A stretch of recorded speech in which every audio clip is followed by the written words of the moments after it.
Hello बच्चों, स्वागत है आपका मेरे YouTube channel Raksha science classes में। आज हम पढ़ेंगे class 5th our wonders world chapter 3 the mystery of food का page number 46 to 48। Page number 46 में है फाइंडिंग 5, पांचवी खोज, cold temperature slows down microbes. तो हमने पढ़ा था कि रेफ्रिजरेशन से क्या होता है, जब फ्रिज में चीज़ें रखते हैं तो उसका टेम्परेचर कम होता है और माइक्रोब्स की ग्रोथ स्लो डाउन हो जाती है। डू यू नो मटका एज अ कूलर? तो क्या आप जानते हैं कि हम मटके का यूज़ कूलर की तरह कर सकते हैं।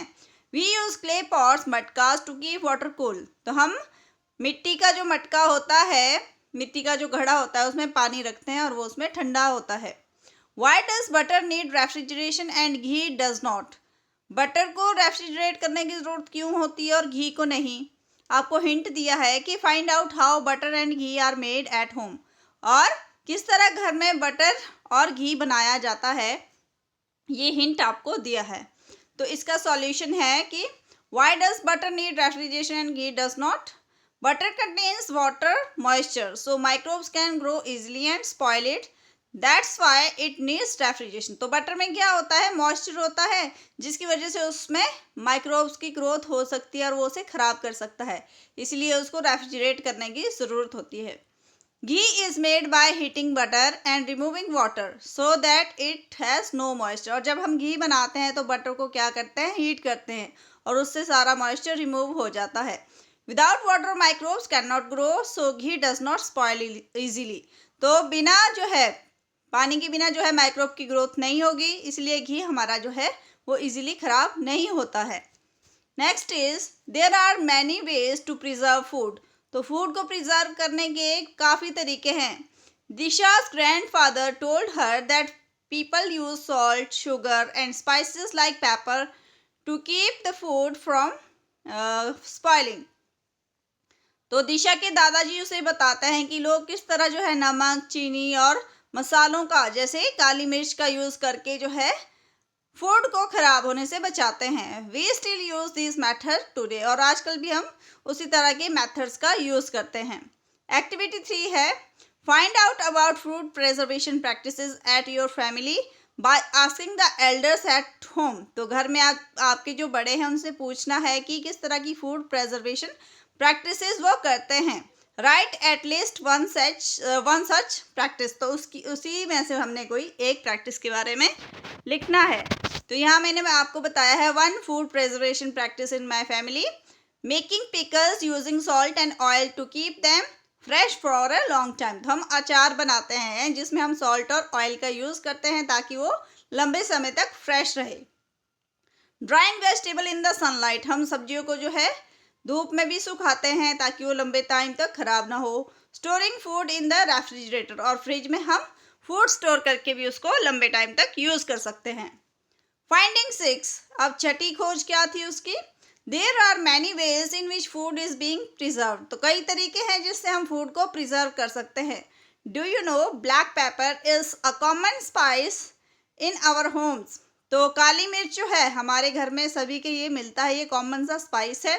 In the past black pepper had become so popular as a spice that the Vasco da Gama crossed oceans to collect it from India।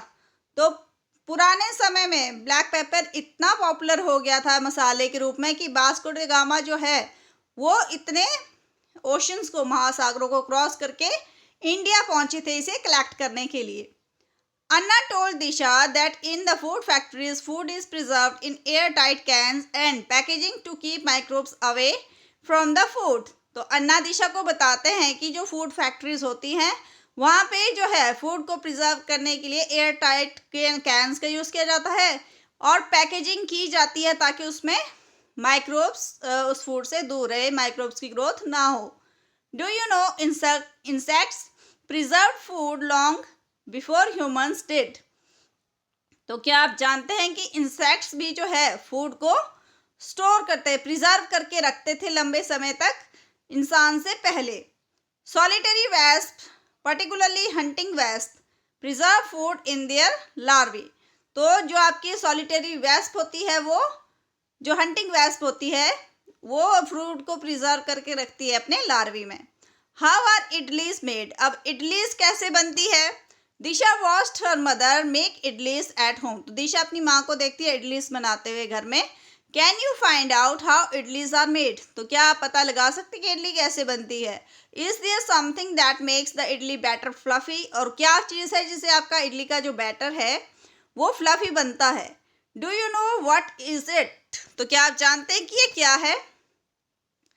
तो फाइंडिंग 6 में हमने ऑब्जर्व किया था कि there are many ways to preserve food such as drying, pickling, refrigeration, storing in air tight container. तो ये different method है food preserve करने के। How are idlis made. तो इडलीज कैसे बनती है। Rice and urad dal are soaked in water. पहले चावल और उड़द दाल को भिगोया जाता है पानी में। उसके बाद they are ground into a batter. जब वो अच्छी तरह से भीग जाते हैं तो उन्हें जो है ग्राइंड करके उसका बैटर बनाया जाता है। The batter is kept for some time to ferment. फिर बैटर को कुछ समय तक रखते हैं ताकि उसमें फर्मेंटेशन हो जाए। Then it is steam to make soft idlis. और उसके बाद इसको स्टीम किया जाता है सॉफ्ट इडलीज बनाने के लिए। What makes the idli batter fluffy. तो इडली बैटर को फ्लफी क्या बनाता है। Fermentation by microbes, good bacteria makes the batter soft and fluffy by producing gases. तो जब उसमें फर्मेंटेशन होती है उसमें माइक्रोब्स जो होते हैं, जो अच्छे बैक्टीरिया होते हैं, वो बैटर को सॉफ्ट और फ्लफी बनाते हैं गैस प्रोड्यूस करके। फाइंडिंग 7, अब 7वीं खोज थी। Microbes in the air help make idlis batter rise. तो माइक्रोब्स हेल्प करते हैं इडली बैटर को जो है फ्लफी और सॉफ्ट बनाने में। Indigestion and home remedy. Indigestion मतलब अपच, और घर में उसकी दवाई क्या होती है। Aditya Anna had an upset stomach after eating food in a fair. तो आदित्य अन्ना ने जब मेले में खाना खाया तो उनके पेट में गड़बड़ होगी, मतलब पेट खराब हो गया।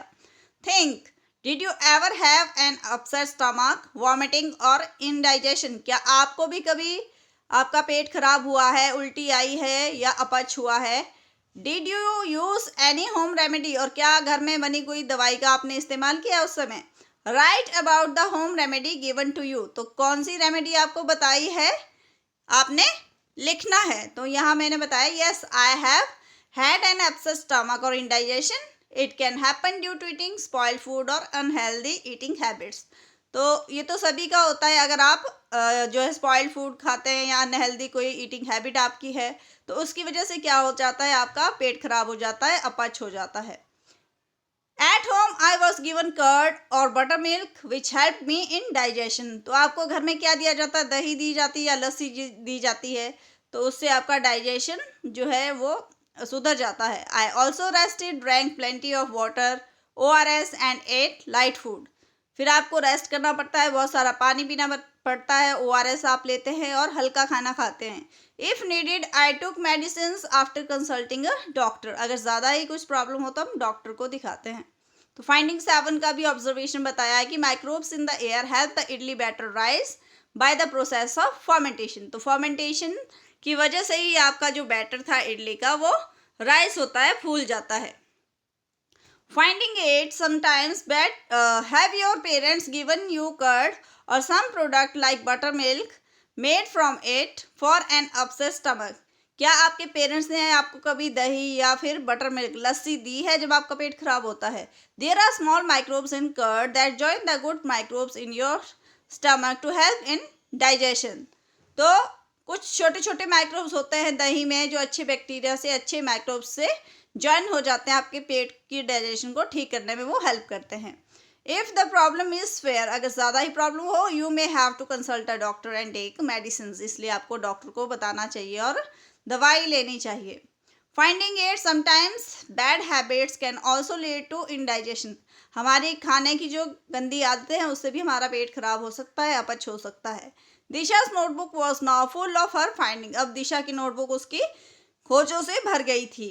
माई फूड माई प्राइड, मेरा भोजन मेरा प्राइड है।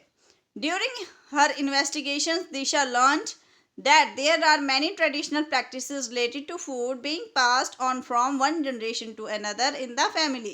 तो उसने इन्वेस्टिगेशन की, ये जांच की कि उनकी कुछ पारंपरिक जो है प्रैक्टिसेस हैं जो फूड से रिलेटेड है और एक जनरेशन से दूसरे में वो पास आउट हो रही है। She made her detective case diary on my food my pride. तो उसने एक डिटेक्टिव केस की तरह अपनी डायरी में लिख दिया कि my food my pride. Let us look at some new entries in Disha's diary and help her complete some of them. तो आओ अब देखें उसकी नई एंट्री डायरी में क्या होती है और उसको इनमें से कुछ जो है कंप्लीट करने में हेल्प करते हैं। तो फाइंडिंग 8 में हमारी बैड ईटिंग हैबिट्स, जैसे हम क्या खाते हैं, ईटिंग जंक फूड और over eating can cause indigestion. Bad habits में आप क्या आता है, जैसे आप जंक फूड खाते हैं, ओवर ईट करते हैं, तो उससे भी इंडाइजेशन हो सकता है। तो आज के लिए इतना ही चैप्टर, इसका नेक्स्ट पार्ट हम पढ़ेंगे नेक्स्ट वीडियो में।